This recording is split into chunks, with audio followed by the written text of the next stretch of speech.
stability exercise. All phases of motion are going to be mainly having an isometric contraction, but just with different muscles in that lengthened or that shortened position. So for the low plank, we are going to be working the rectus abdominis.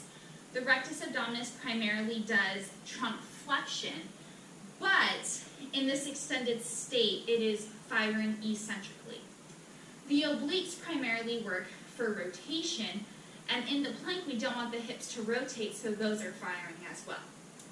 But the concentric muscle is definitely the transverse abdominis, as this is our innermost core muscle.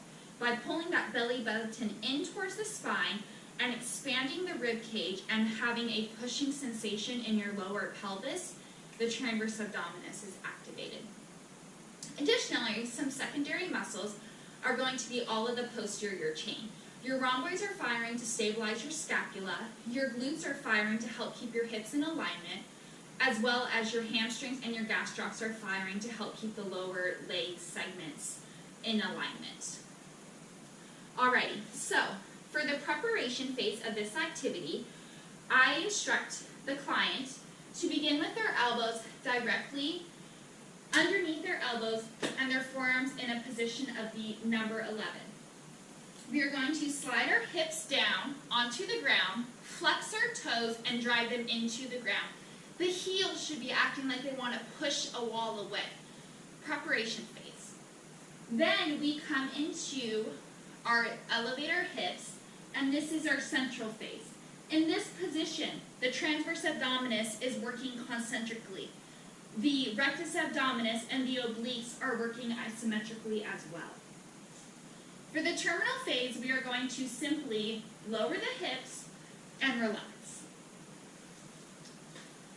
So, for this exercise, we are going to observe it in all 4 planes of motion.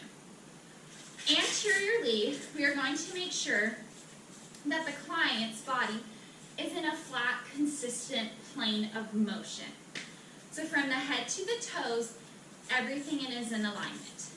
Palpation-wise, we will be palpating between the shoulder blades, and again, palpating along the sides of the hips when they are in their alignment. Additionally, we are going to be palpating the neck to ensure that it does not slump down, adding added stress on that shoulder musculature. The biomechanical errors occur oftentimes simply at the hips.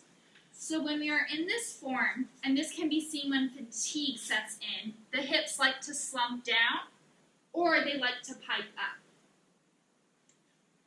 This is when palpation comes in and the trainer can take 2 fingers and palpate on the lateral aspect of the hips or the ASIS to help keep them in alignment. The hands can also frame the scapula to have them flatten their upper thoracic back. Additionally, there can be some extra exercises added in to the plank, and that can be hip abduction as well as hip extension in the plank position. So we come into the low plank, squeeze, I'm going to work from this way, come into the low plank, squeezing our glutes, tapping laterally, working hip abduction, and then we can also work hip extension in this position.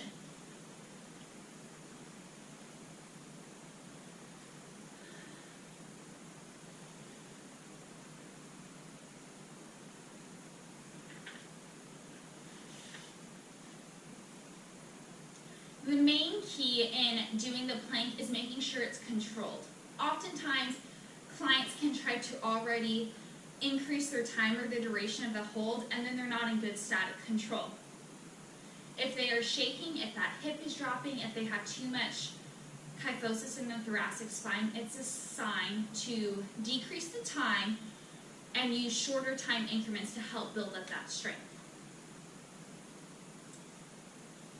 So, in conclusion, we talked about the overhead tricep extension, the lower body squat utilizing a resistance band, and then the low plank.